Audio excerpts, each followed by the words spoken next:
In its ever-expanding efforts to protect us from hate speech, Google has introduced a new autocorrect function that prevents you from making the mistake of having conservative thoughts. From now on, if you type in the search, "How can we protect our liberties?" Google will autocorrect to "How can we encourage the state to guide us in right thinking?" If you type in George Washington, it will autocorrect to Karl Marx. And if you type in Karl Marx, it will immediately play a happy animation in which a jolly clown distributes money to the working man before slaughtering 100 million people in the name of social justice. Google says the new function will operate alongside its current policy of celebrating every fake and hateful holiday on its homepage while ignoring the Christianity that fashioned the culture in which their company thrives.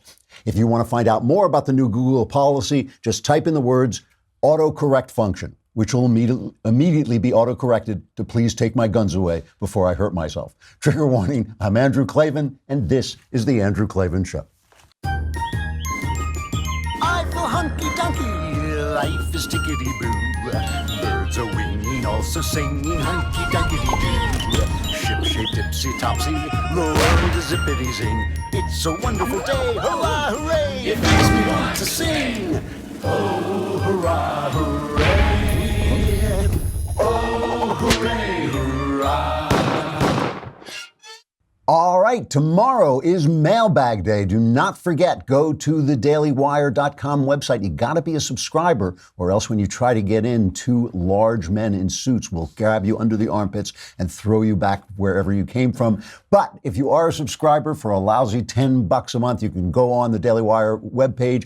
At the top, it says podcast, hit podcast, find my podcast, I'm Andrew Klavan, and press the Andrew Klavan podcast. And then on the podcast thing, there will be a mailbag. Press the mailbag, ask me any question you want about politics, religion, your personal problems. Truly, all answers are guaranteed 100% correct and will change your life on occasion for the better. And by the way, while we're talking about this stuff, the Daily Wire is now on Apple News. So just add us to your news channels and you can get the entire Daily Wire, right? Just right on the go on your phone. You know, on my recent vacation, we flew up to Oregon, and one of the things that I was missing was I was missing Candace. And now, I didn't say this to my wife. You know what I miss? I miss Candace. But the reason is because the people here at the Daily Wire, when I travel on business, they take care of me. They're always there. I can call them. I can correct things. I can say, oh, I need a change here or change there. That makes all the difference. You can have this too with your business travel with Upside. Upside always has your back. They have a team of specialists that work 24/7 to take care of any problems that pop up on your business trip. It's like mission control for a business trip, right? Every big business has this, but if you have a small business, you may not have a team of specialists working to help you out. They will monitor your trip around the clock. They'll proactively keep you posted on everything, whether it's going to rain or alternate return flights home in case you want to squeeze in one more meeting before you leave town. That is a level of service that when you have it, you will get used to it really fast, and you get it from Upside.com. For easy booking, competitive prices, and a team that always has your back, book your next business trip at Upside.com. And for a limited time, when you book your first business trip with Upside, you'll get a minimum $100 Amazon.com gift card. I would go on a trip just to get that. I'm easy. Just go to Upside.com/Andrew to book your first business trip. That's Upside.com/Andrew to get at least a $100 Amazon.com gift card when you book your first trip. $600 minimum purchase required while supplies last. See site for complete details, and don't forget to tell them we sent you because these microphones cost money and we need to stay on. So I'm watching. Oh, before I start talking about anything else, I want to just mention the fact that Tom Wolfe died. Terrific author. He's 87 years old. Good long life with many beautiful, beautiful books. And I'll try and talk about him later in the week. It just happened while I was preparing the show, so I didn't want to go off half-cocked and talk about him. But he was a terrific writer, a wise guy, and really, really an interesting addition to the American literary canon. I'm sorry to see him go. 87 is a good long life, but I'm sorry to see him go. I've been watching this thing with the American embassy moving to Jerusalem. I guess we're all watching it on TV. And it reminded me of something about failure. Failure is a habit. It's a habit of mind. I have seen this all throughout my life. I've seen it with dozens of people. Sometimes it's even popped up in my own life, that failure is something you get used to and you keep doing the same thing. You know the old expression that insanity is when you keep doing the same thing, but you expect different results. I had a friend, a little off the topic, but actually a good story. I had a friend a long, long time ago, and we would go out together, and sometimes we double date, sometimes. And he dated a different woman all the time who was always the same woman.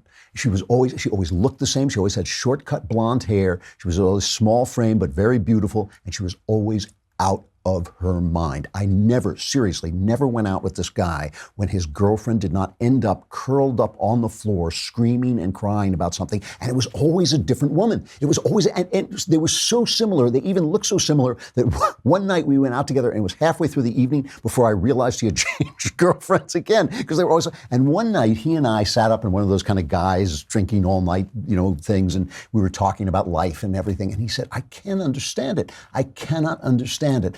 My relationships keep falling apart. And I was like, you keep going out with the same woman. What are you talking about? I've gone out with all these. No, I said, yeah, but they even look exactly alike. And he couldn't hear me. It reminded me, have you ever seen, Rob, that thing about the nail? It's not about the nail. I just saw it today. Oh, let's play just a little bit of it. This is a girl sitting on a sofa explaining to her boyfriend that she's got this terrible headache. And if you can't see it, if you're just listening, when she turns around, we see there's a gigantic nail sticking out of her forehead. It's just, there's all this pressure, And sometimes it feels like it's right up on me, and I can just feel it, like literally feel it in my head, and it's relentless. And I don't know if it's going to stop. I mean, that's the thing that scares me the most, is that I don't know if it's ever going to stop. Yeah. Well, you do have a nail in your head. It is not about the nail. Are you sure? Because, I'll bet if we got that out of there... Stop trying to fix it. No, I'm not trying to fix it. I'm just pointing out that maybe the nail is causing... You always do this. You always try to fix things when what I really need is for you to just listen. See, I don't think that is what you need. I think what you need is to get the nail See, you're out. not even listening now. Okay, fine. I will listen. Fine. I love that, because that is the habit of failure. That is the habit of suffering. And in the Bible, St. Paul says, I do not understand what I do, for what I want to do, I do not do, but what I hate, I do.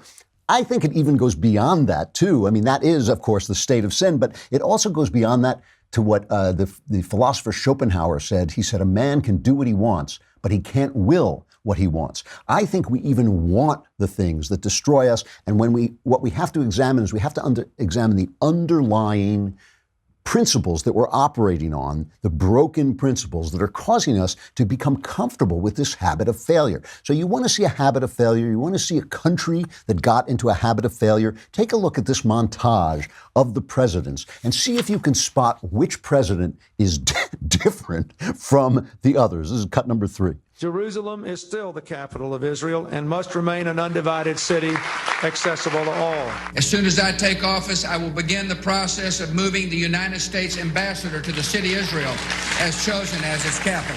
I continue to say that Jerusalem will be the capital of Israel, and I have said that before, and I will say it again. And Jerusalem will remain the capital of Israel, and it must remain undivided.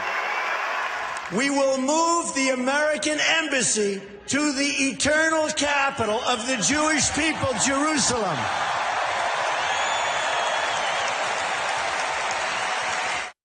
Can you spot the difference between those presidents? It's like, I think it's 23 years ago, there was a bipartisan law passed in Congress that said Jerusalem is the capital of Israel and we will move our embassy to Jerusalem because it is the capital of Israel where we put our embassies, right?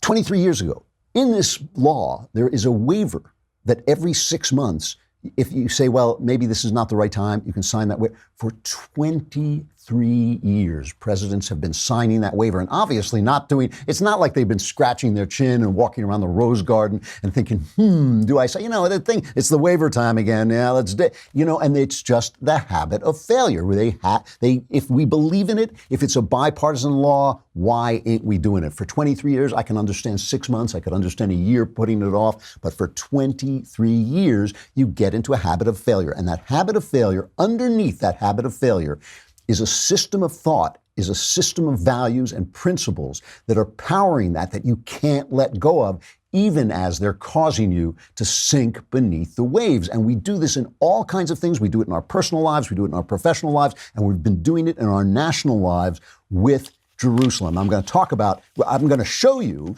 what that underlying principle is, or at least some of those underlying principles that have caused us to fail on this again and again, every president promising it and every president letting it go by the board. But first, we're going to talk about Candid Co. This is, now, I try and use everything that they give us. Every time we have a sponsor, I try and test it out. But Candid Co. is a system for getting accessible and affordable orthodontic care online. It's for straightening out your teeth. And at this point, if I got rid of the gap in my teeth, I would just miss it. I would just miss this tremendous gap that's in my teeth. I wouldn't be able to whistle, at my wife anymore. I wouldn't be, all that stuff would just go by the way. So I did something else. I got Knowles to try it, and Knowles is trying this out. And you can see, Knowles is a great looking guy, right? At least he thinks he's a great looking guy. And we try not to tell him the truth, but his teeth do look great. His teeth do look great. And so he is trying this out for straighter and brighter teeth in an average of 6 months. And it costs 65% less than braces. There are no office visits needed. Everything is delivered to your home. You get white glove customer service in addition to email and phone support. Candid will set up a video call with you to answer any questions you have and to walk you through the modeling process. Candid makes clear aligners that are sent directly to your home and are customized specifically for you to strengthen your teeth, or in my case, to straighten Knowles' teeth, because I would miss my gap. But Knowles says it's terrific. Having a real orthodontist is the main reason that Candid works. You have a real orthodontist who is going to look at your specific case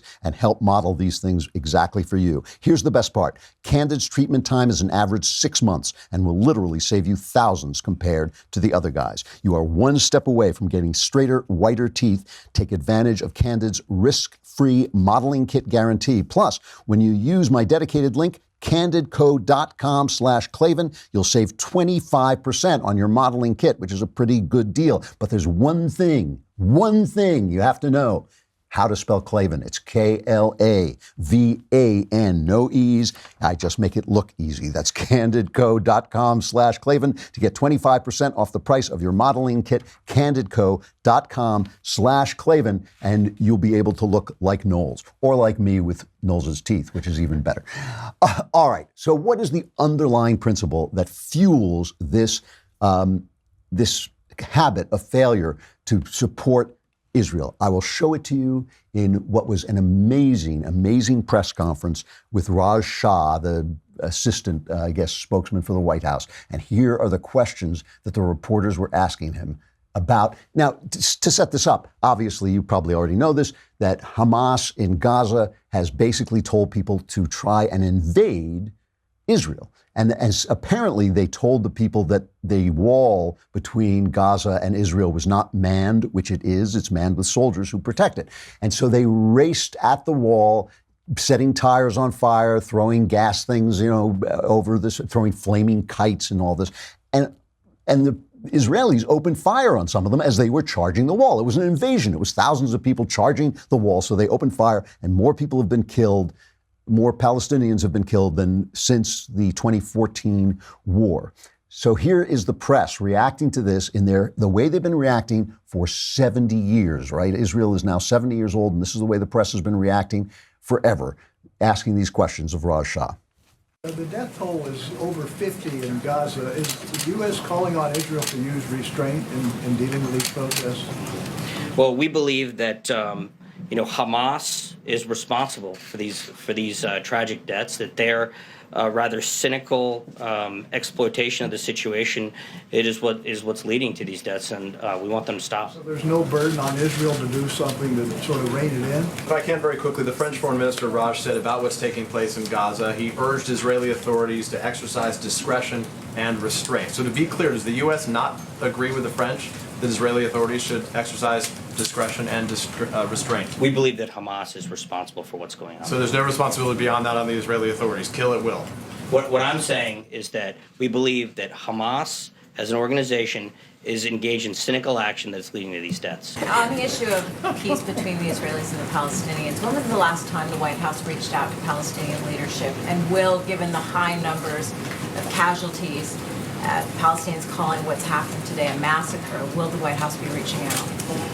Well, I don't honestly have an answer for you on that. I'll get back to you. Just follow up then. Sure. I mean, Jared Kushner in his speech pointed a finger at the Palestinians, saying they were responsible for provoking violence. But given the fact that it's only Palestinians who are being killed, should Israel not shoulder some of the blame?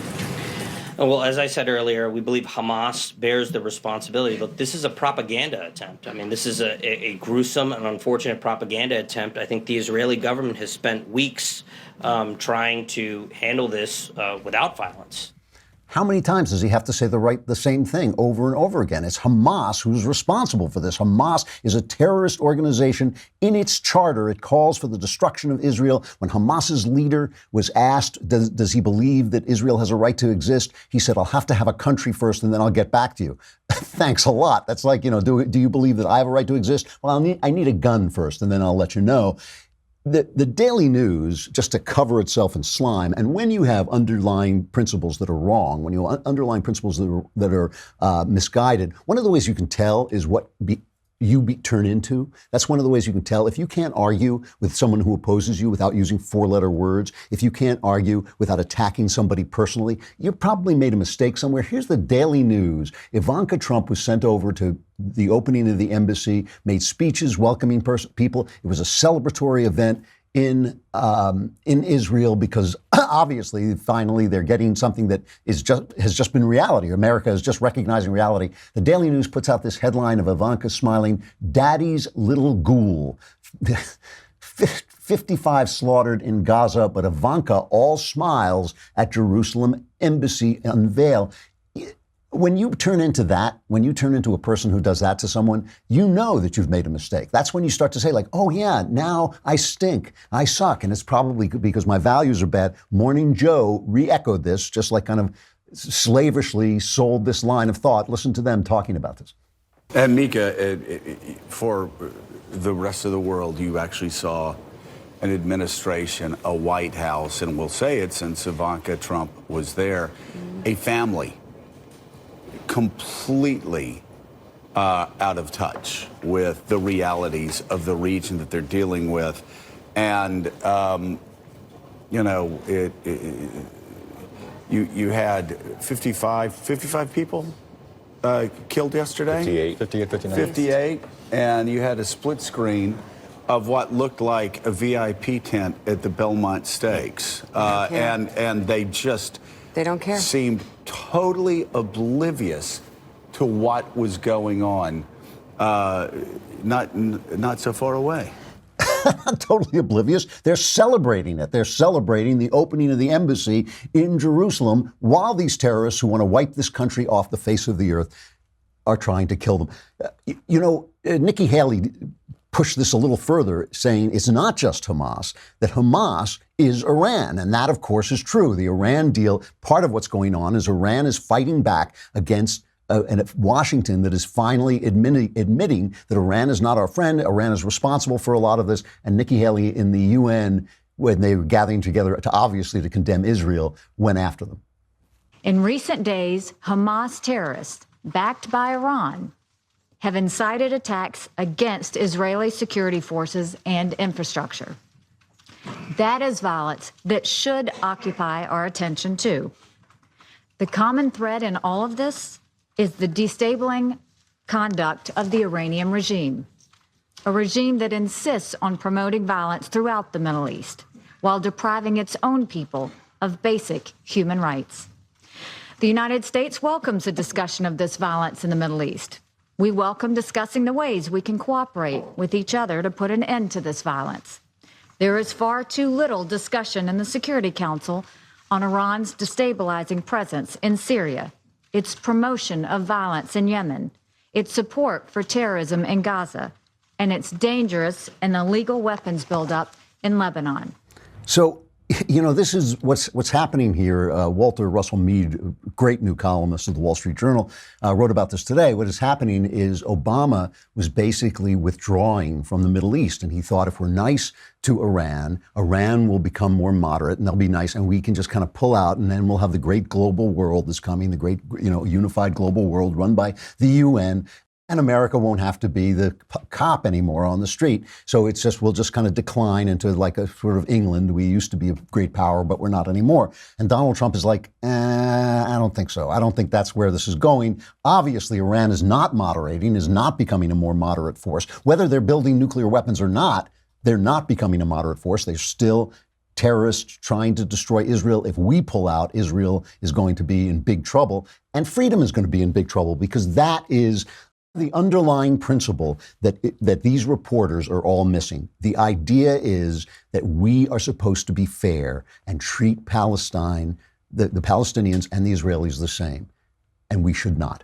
We should not. They are not the same. You know who knew this? Chuck Schumer. Chuck Schumer, you know, he never acts on it. He never did anything about it. He brags about how he helped pass the bill declaring Jerusalem the capital, but he never did anything. He supported Obama. He didn't support the Iran deal, but he supported Obama when Obama was stabbing Israel in the back repeatedly. But he made a speech in 2014 where he said, you can't have moral equivalence between these two people. This was right after 3 Israeli teenagers were kidnapped and killed by Hamas, and somebody struck back by killing a Palestinian teenager. And he said, this is not the same thing. Listen to Chuck when he was actually talking sense. He wasn't doing anything about it, but he was talking sense. How can we compare the two sides? How can people say, oh, the Israelis, oh, the Palestinians, it's one big fight, they're all the same? It is not. Again, regretfully, there are fanatics on both sides. And I abhor the Israeli fanatics. They make things bad for the vast majority of Israelis who want to live in peace in a two-state solution. But the vast majority of Israelis condemn the Jewish fanatics. The vast majority of Palestinians seem to praise the Palestinian terrorists. And Hamas, one of the 2 main governing organizations in Gaza and the West Bank, loudly praises the kidnapping and killing of the 3 Israeli boys. Right. It's about values. It's about what Israel stands for. Israel stands for freedom. One of the most successful videos I ever did when I first started doing videos was called the one-state solution, where the entire Middle East is given to Israel. So never mind this two-state solution. And of course, I was joking about that, but I wasn't joking about the fact that the values of Israel that actually supports freedom of religion, supports freedom for women, supports equality, democratic governance, rule of law, all those things that Israel supports that the Palestinians do not support and the Iranians do not support. By the way, there are plenty of countries like Egypt and Saudi Arabia and Jordan that are saying, like, yeah, we don't really care about this. You know, Israel is actually better for us than Iran. They're actually siding with Israel now because Iran is becoming such a beast because Obama was pulling out and letting Iran get bigger and bigger and bigger. Those underlying principles are false. Israel is not just our friend because they're our friend because they are us. They are the West. They are freedom. They're rule of law. They're the things that we support in this world. And we don't support the Palestinians in the same way because they are not representing those values. The last thing we need is another crummy country of oppression. You know, when Saudi Arabia moves a little bit toward being more like Israel, more like the West, when these countries do that, they become better countries for their people too. So we're supporting values over there. It is not that all these people are the same, and it's not just the body count either, because the body count, it really does matter who is responsible for it. You know, if you want to know about stuff, if you want to really learn, get deep information about stuff, you got to read magazines. You got to read books and you got to read magazines. And you don't have to read like, you don't have to go out into the newsstand. There's a newsstand around the corner. You don't have to just pile up all these, magazines and come teetering home with them. You can just get Texture. Texture is one of the most addictive apps I have ever seen. It's an app that offers over 200 top magazines all in one place. With Texture, you get complete issues and back issues for titles like Wired, Time, The Atlantic, and The New Yorker. They're all in one app. You can search them. You can save them. It's great, and it's all kinds of things. Entertainment, Cosmo, Entertainment Weekly and Cosmo, all kinds of things where you can get in-depth information. And once you start it, and once you start reading it, you will just disappear into it. They'll just come and find your feet sticking out of your iPad. That's all that'll be left, because it will suck you in, and you'll just be that fascinated by what you get. Texture is usually $9.99 a month, but they're giving listeners a free trial. To start your 7-day free trial. You really should, because once you do it, you'll see what I mean. Once you start your 7-day free trial, you can go to texture.com/Klavan. And you might even learn in one of these magazines how you spell Klavan, because I know you want to know. It's Klavan. Go to texture.com/Klavan to start reading the latest issues of your favorite magazines today. Texture.com/Klavan. I want to end with just one thing, I did it yesterday. They released an interview I did on a podcast called Bad Christian Podcast. And on this interview, I was talking about relations with blacks, and they were they're young guys, and they're saying, well, don't you have white privilege, and shouldn't we balance white privilege? And I said, you know what? You can't change the past. The past is the past. You can only stop doing what you were doing. That's all you can do. You can only start treating people equally. What do I do with an equal person? I compete with him. I try to make him beat me. If he wants the job I want, he's got to be better than me. That's it. That way he has to be excellent. And somebody put on Twitter, and I'm not attacking this guy personally. I know he's a man of goodwill. He just wants things to be good. But he says, this was cruel. It is cruel to expect a black man to compete with you. It's like asking a twig to compete with a tank. So I'm cruel because I'm treating a black guy as my equal, which I believe. I mean, I'm not just treating him that way. I actually believe he is my equal. But he is kind, like the guy in 300. I am kind. He is kind because he is pitying this guy and infantilizing this guy and belittling this guy in the interest of his feeling that he is serving equality. You want to serve equality, you treat people like equals. And if I treat you like an equal, it means I'm going to make you beat me for everything that I want. If you want to take something from me, you got to be better than me. And ultimately, of course, you'll never beat me. I mean, let's face it. But ultimately, that is going to raise you to excellence. And after I'm dead, you can start having the things that you want. These underlying principles make us foolish, and we don't look around and say, oh, look, they're failing. They're failing. There is no Israel-Palestinian peace process. There hasn't been for 70 years. You can't have a peace process with people who want to destroy you. There's no good for black people in treating them like children, in treating them like second-rate citizens. That is not a good thing. That is not helpful. To say, oh, you need reparations before you can do anything. No, you don't. Get an education. Make sure you marry the women who have your children.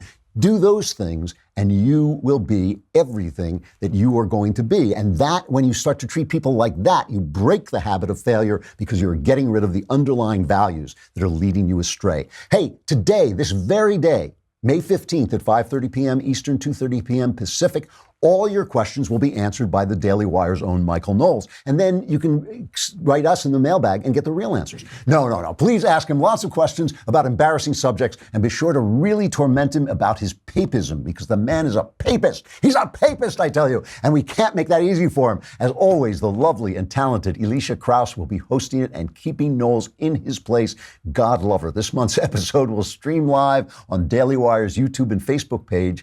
It will be free for everyone to watch, but only subscribers can ask the questions. To ask questions as a subscriber, log into our website, dailywire.com. Head over to the conversation page to watch the live stream. After that, just start typing into the Daily Wire chat box, where Michael will answer questions as they come in for the entire hour. Once again, subscribe to get your questions answered by Michael Knowles today, May 15th at 5:30 p.m. Eastern, 2:30 p.m. Pacific.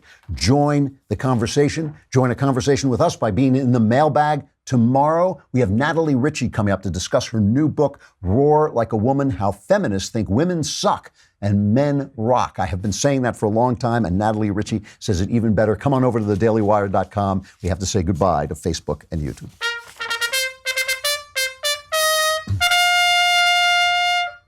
All right, Natalie Ritchie joined us from Sydney, Australia, where it was 4 o'clock in the morning, which was very kind of her. She's the author of Roar Like a Woman, How Feminists Think Women Suck and Men Rock, which will be released June 5th, but you can already pre-order it on Amazon. She explains the difference between feminism and masculinism and how the feminist movement has degraded into the latter. She's a former travel writer and media relations consultant in the tourist industry, and her most recent role was as features editor for Australia's national parenting magazine, Child. She's also the mother of 2 boys. Here she is, Natalie Ritchie from Sydney, Australia. Natalie, thank you for waking up so early to be here. I know it's some ungodly hour in where you are, but I appreciate it. Oh, anything for you, Andrew? 4:15 a.m. is fine. Yeah.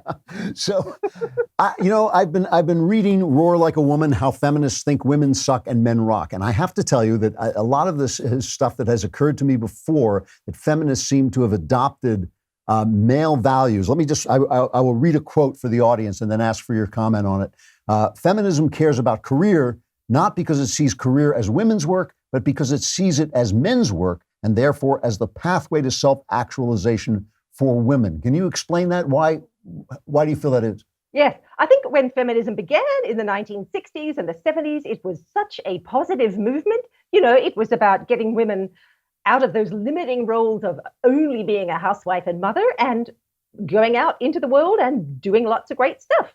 That was such a wonderful thing. And it achieved that in a couple of short decades, from 1963 to 1983, say, it basically changed the world. That was wonderful. But then it morphed into the very opposite of what it set out to be. It, instead of attacking the oppression, if you like, that kept women limited to housewives and mothers, it attacked housewives and mothers themselves. And so instead of being a left-wing movement that purported to care about women as a minority, it flung itself at the feet of, the big bad white men on the right kind of thing, and said, no, he is the way, the truth, and the light. You've got to be him or you're not as good as him. And so it's actually morphed into a very misogynist patriarchal movement. It has become a patriarchy all its own. It really is true. And for a left-wing movement, it has also adopted the values of capitalism. It basically says to women, if you're not making money, if you're not making the same amount of money as somebody else, you're kind of a failure. That's right. Men have been taken as the benchmark, and women are no longer legitimate people in their own right. And when you worship men like that, you worship the dimensions of life that men live in. And, men are primarily spend their day in the public dimension of life. It's business, it's government, it's politics, law, academia. And so feminism has pumped all the oxygen to those dimensions and drained validation from the big private dimension, if you like, the place outside the workplace, the home, the community, the family, the connections between people. And I wonder if that is why, or if that is contributing to the anxiety that we all feel today. Because if you're living to work, if you're living to govern, you're not living well. Business and government are there to serve the business of living. We work to live, we govern to live. And so feminism has really inverted the purpose of why we're all here. While I certainly agree with you that when feminism got started in the 60s and 70s, there were changes that needed to be made. Our gender roles had become very restrictive, and there were all kinds of reasons, technology and birth control, why women were now free of certain things that they weren't free of before. But very early on, there was a kind of tendency toward this in the movement. Simone de Beauvoir famously said that she didn't believe that women should be allowed to make the choice of being homemakers because too many women would make that choice, which translates into women shouldn't live the way they want to live. They should live the way Simone de Beauvoir wants them to live. That's right. Why do you think that strain of feminism has taken over? I think my personal theory is that those masculinist women, I would call them masculinist women, have probably grown up in homes where they didn't have strong, what I would call strong women. women who actually valued what women bring to the world, the mothering, most obviously, running a home, which matters, dinner matters, a clean house matters, the kids matter, your neighbors matter, the connections with the community matter. She's a woman is probably caring for, her own elderly parents. These things all matter too. And the only difference I would say between a failed woman and a successful woman is self-respect. You don't have to like being a housewife. You don't even have to enjoy being a mother. Lots of mothers don't enjoy everything about motherhood, but you do need to respect it. What you're doing matters. And feminism is saying what women bring to the world doesn't matter. Only what he brings matters. And that is causing women to, attack ourselves. We're actually believing that we suck. But if we do what a man does, if we have that CV, then we don't suck anymore. And it's got to be the same CV he's got. We've got to be doing the same jobs, working the same hours. And what that means is that if every woman is doing what a man does, then no woman is doing what women do. And if a man is a petroleum engineer, then she's got to be a petroleum engineer. And she can't, run a ballet studio or run a manicure salon unless he runs a ballet studio or owns a manicure salon. So we get to this insane world where women are eradicated and the stock of masculinity in the world is effectively doubled. It really is strange, especially because it depends upon women hiring other women to do the things that women have traditionally loved to do, like nurture children. I mean, it's not like the children can run free. Somebody's got to come in and take care of them. And usually that means that upper class women are hiring lower class women. So it doesn't actually change anything. It just supports the rich over the poor. Yes. And, if you can't afford to buy that help in, then you wear it all yourself. The average woman takes on both the, say, 40-hour week that a man is working, which we consider a full-time contribution from a man. She's also doing the immensity of motherhood. I totted up the hours that I worked with, if you have an ever-crying baby, as I did with my first child, if you have a toddler, if you're running a home, and that can all add up. I calculated it came to over 300 hours a week. I mean, obviously, she's not doing 300 hours a week, but if she was cleaning the bathroom, if she was doing all the different chores that are there to be done, that's how much work it is. And then feminism comes along and slams a 40-hour week down on her head as well and says, you've got to do that before you're his equal. He doesn't have to do what she does before feminism considers him to be her equal. Feminism isn't saying, oh, men are in a distressing state of inferiority because they're not mothering. And so we have this incredibly unequal situation now where women are left with their 50% share of the domestic and parenting load. They're doing most of his 50% share of the domestic and parenting load, and they're doing as much as 100% of his paid 40-hour week. And this is untenable. If you're wealthy, yes, you can afford the working class women to come into your home.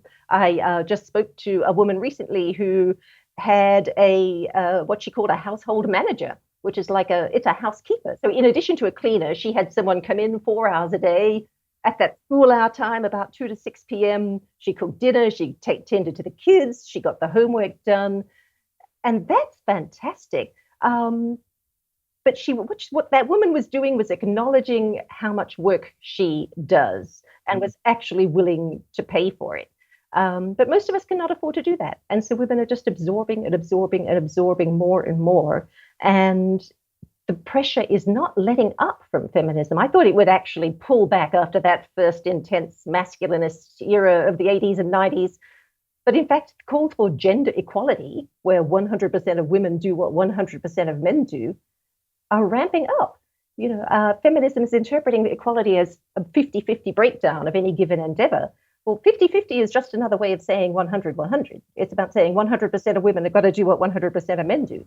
There's a tendency among feminists, certainly among the feminists who are most outspoken now, to attribute certain attitudes to men that are only true of the worst sorts of men. So they talk about men as being pigs to women. They talk about men as not having respect for what women do. But of course, most men, we just had Mother's Day here yesterday. I mean, most men, the last words they ever speak on earth are calling for their mothers. They think about their mothers with very high regard. I've been around men all my life, and when they speak of their wives, oddly enough, I mean, if you only went by what you saw on television, you would think that men were constantly making snarky remarks about their wives. But in locker rooms and places where men gather, men speak about their wives with enormous respect.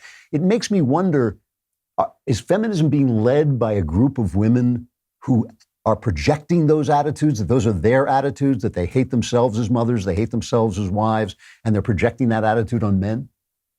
I think so, totally. I think I have never yet met an avowed feminist who speaks well of her own mother or who speaks well of her own father.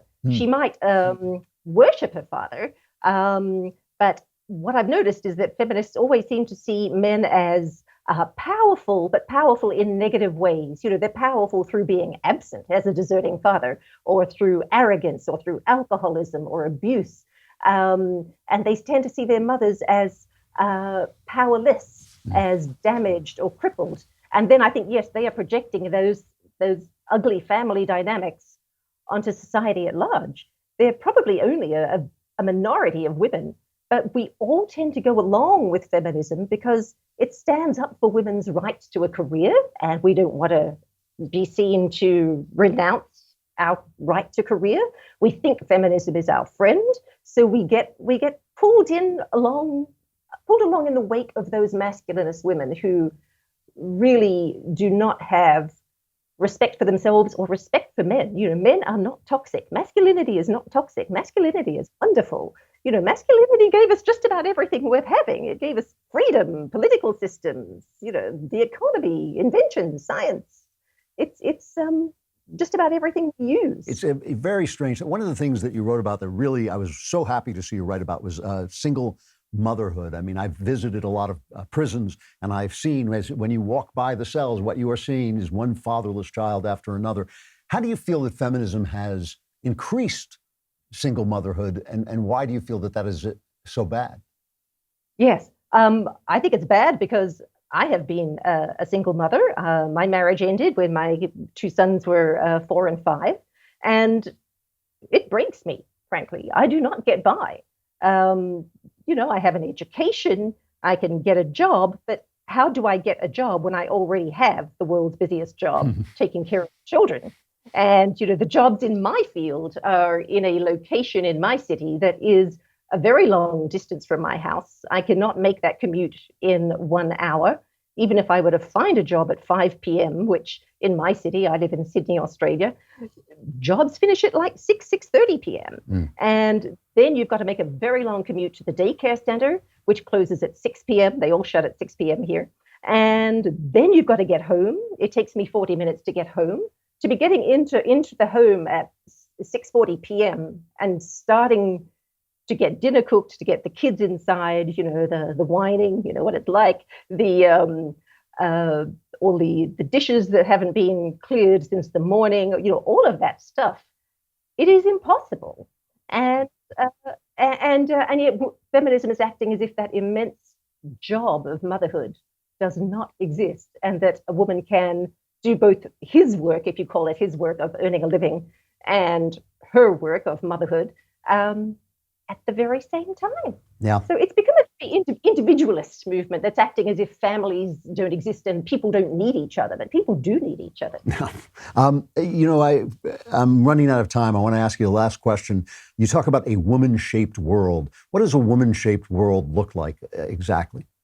Oh, yeah. I think a woman-shaped world, it would just be a world that gives a woman her due equally as much as we give a man his due, that particularly in the workplace, just accommodate the work that women are already doing, running homes and taking care of the kids, and actually shapes jobs to fit that reality. We design a job to start at, say, 9 a.m., finish around 5 p.m., to give a man time to eat breakfast, travel to work, come home, eat dinner, have an evening. We give him 2 whole days out of 7 in which to rest. We give him annual vacation.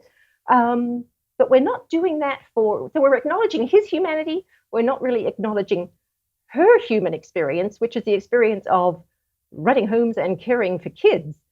We could have a parallel school hours economy that I think more than anything else in the workplace would make an enormous difference to women's lives. It would be a very empowering thing. Employers have businesses to run, of course they do, but employers had mothers too. Mothers are everybody. Everybody on earth had a mother, and we should be able to be accommodating that immense workload. It's funny. I believe that more than anything that feminists say, and male oppression or anything, the biggest problem women have today is that industry has taken a lot of what used to be home industries out into the factory and left at-home mothers without a way to make a living while being an at-home mother, which they used to have. And that is a problem that really needs solving. Thank you, Natalie Ritchie, author of Roar Like a Woman, How Feminists Think Women Suck and Men Rock. Thank you for getting up so early in Sydney, Australia. I appreciate it. It's really nice talking to you. It has been a pleasure. Thanks a lot. Really interesting lady. A nice intro to sexual follies.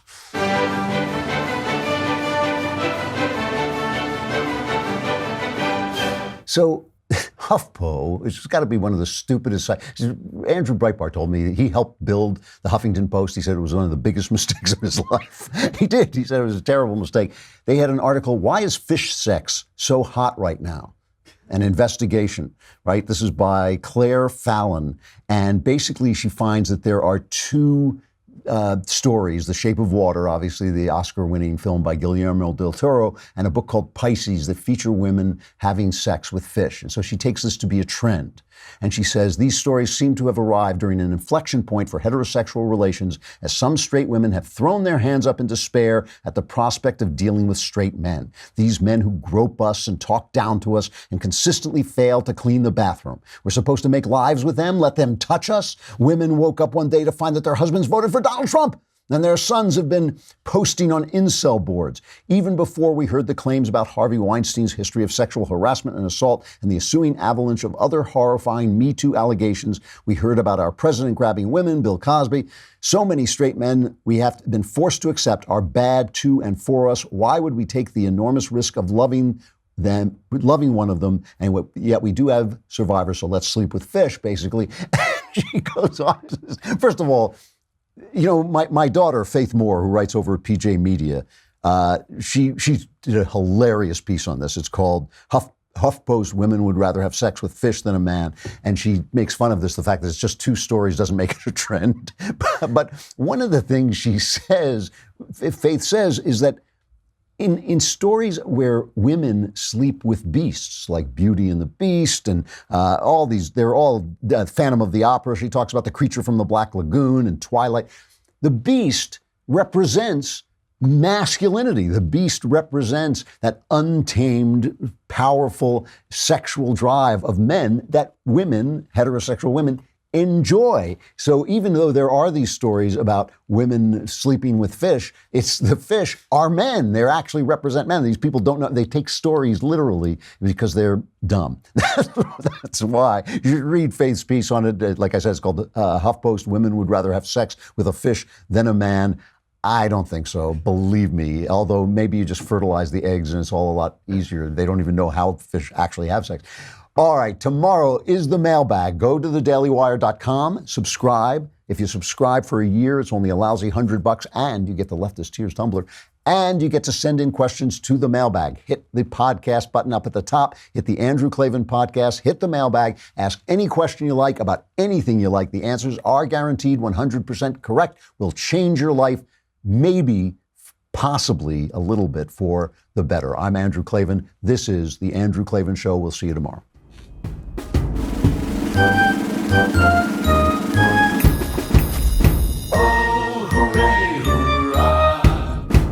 The Andrew Klavan Show is produced by Robert Sterling. Executive producer, Jeremy Boring. Senior producer, Jonathan Hay. Our supervising producer is Mathis Glover. And our technical producer is Austin Stevens. Edited by Emily Jai. Audio is mixed by Mike Cormina. Hair and makeup is by Jesua Alvera. The Andrew Klavan Show is a Daily Wire Forward Publishing production. Copyright Forward Publishing 2018.